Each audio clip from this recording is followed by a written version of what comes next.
Assalamualaikum warahmatullahi wabarakatuh. Perkenalkan, nama saya Zawa Fadlina dengan nomor MPM 2011060406. Saya dari kelas F semester 4 Program Studi Pendidikan Biologi Fakultas Tarbiyah dan Keguruan UIN Raden Intan Lampung. Nah, di sini saya akan menjelaskan beberapa materi tentang kesehatan lingkungan untuk memenuhi tugas mata kuliah pendidikan lingkungan. Ini dia cuplikan videonya. Yang pertama yaitu adalah pengertian tentang kesehatan lingkungan. Nah, kesehatan lingkungan itu adalah suatu ilmu dalam mencapai keseimbangan antara manusia dan lingkungan agar dapat menjamin dan tercapainya kondisi lingkungan yang aman, bersih, serta terhindar dari penyakit. Nah, yang kedua yaitu adalah tujuan dari kesehatan lingkungan. Adapun tujuannya yaitu yang pertama melakukan korelasi, di mana memperkecil terjadinya bahaya dari lingkungan terhadap kesehatan serta kesejahteraan hidup manusia. Yang kedua, untuk pencegahan dengan cara mengefisienkan pengaturan berbagai sumber lingkungan untuk meningkatkan kesehatan dan kesejahteraan hidup manusia serta untuk mencegah dari bahaya penyakit. Nah, yang selanjutnya yaitu adalah ruang lingkup kesehatan masyarakat. Nah, menurut WHO, ruang lingkup kesehatan masyarakat itu dibagi menjadi 17 poin. Yang pertama yaitu adalah penyediaan air minum, yang kedua adalah pengolahan air buangan dan pengendalian pencemaran, yang ketiga yaitu adalah pembuangan sampah padat, yang keempat adalah pengendalian vektor, yang kelima adalah pencegahan ataupun pengendalian pencemaran tanah oleh ekstreta manusia, yang keenam yaitu adalah hygiene makanan termasuk hygiene susu.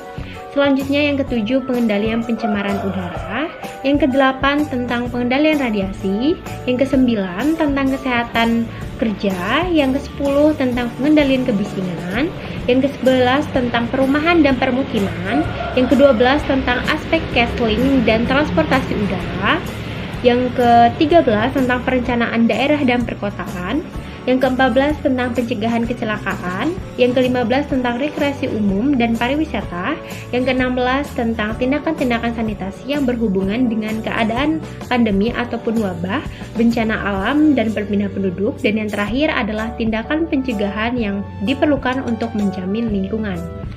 Nah, di Indonesia juga ruang lingkup kesehatan lingkungan itu sudah diterangkan dalam Undang-Undang Dasar Pasal 22 ayat 3 nomor 23 tahun 1992. Ada 8 poin, yaitu yang pertama penyihatan air dan udara, yang kedua pengamanan limbah padat ataupun sampah, yang ketiga pengamanan limbah cair, yang keempat pengamanan limbah gas, yang kelima pengamanan radiasi, yang keenam pengamanan kebisingan, yang ketujuh pengamanan vektor penyakit, dan yang terakhir penyihatan dan pengaman lainnya seperti keadaan pasca bencana. Nah, yang selanjutnya yaitu adalah masalah-masalah kesehatan lingkungan di Indonesia. Nah, adapun masalah-masalah kesehatan lingkungan di Indonesia yaitu yang pertama tentang air bersih, di mana air bersih adalah air yang kita gunakan dalam kehidupan sehari-hari, terlebih lagi untuk kita minum. Nah, air minum itu harus yang berdasarkan kualitasnya itu memenuhi syarat. Syarat yang pertama yaitu bisa kita lihat yaitu adalah tidak berbau, tidak berwarna, serta tidak berasa. Nah, selanjutnya yang kedua yaitu adalah pembuangan kotoran atau tinja. Nah, metode pembuangan tinja itu sebaiknya dengan jamban dengan syarat berikut ini. Nah, yang pertama itu adalah tanah permukaan tidak boleh terjadi yang namanya kontaminasi dengan air tanah ataupun air permukaan. Nah, jamban juga itu harus bebas dari bau ataupun kondisi yang tidak sedap dipandang. Nah, serta tinja juga itu tidak boleh terjangkau oleh yang namanya lalat ataupun hewan lain. Nah, selanjutnya yang ketiga yaitu adalah kesehatan permukiman. Nah, secara umum kan rumah yang dikatakan sehat itu memenuhi syarat sebagai berikut. Yang pertama yaitu adalah memenuhi kebutuhan fisiologis, yaitu bisa kita lihat dengan pencahayaannya, penghawaannya, dan ruang gerak yang cukup, terhindar dari kebisingan yang terganggu. Selanjutnya yaitu adalah memenuhi kebutuhan psikologis, yaitu dengan privasi yang cukup, komunikasi yang sehat antara anggota keluarga dan penghuni rumah. Yang ketiga yaitu adalah memenuhi persyaratan pencegahan penularan penyakit antar penghuni rumah dengan penyediaan air bersih, pengelolaan tinja dan limbah rumah tangga, bebas vektor penyakit dan tikus, kepadatan hunian yang tidak berlebihan, cukup sinar matahari pagi, terlindunginya makanan dan minuman dari pencemaran, di samping pencahayaan dan penghawaan yang cukup. Nah, yang keempat yaitu adalah memenuhi persyaratan pencegahan terjadinya kecelakaan, baik yang timbul karena keadaan luar maupun dalam rumah. Antara lain, persyaratan garis sepadan jalan, konstruksi yang tidak mudah roboh, tidak mudah terbakar, dan tidak cenderung membuat penghuninya jatuh tergelincir. Nah, selanjutnya yaitu yang keempat tentang pembuangan sampah. Nah, teknik pengolahan sampah yang baik dan benar yaitu adalah dengan penimbunan sampah. Faktor-faktor yang mempengaruhi produksi sampah adalah jumlah penduduk dari kepadatan, tingkat aktivitas, pola kehidupan, sosial dan ekonomi, letak geografis, iklim musim, dan kemajuan teknologi. Nah, yang kedua yaitu adalah penyimpanan sampah. Yang ketiga, pengumpulan, pengelolaan, dan pemanfaatan kembali. Yang keempat yaitu adalah pengangkutan, dan yang terakhir adalah pembuangan. Nah, masalah yang kelima yaitu adalah tentang serangga dan binatang pengganggu. Nah, kita harus menjauhkan rumah kita dan lingkungan kita itu dari yang namanya serangga dan binatang pengganggu.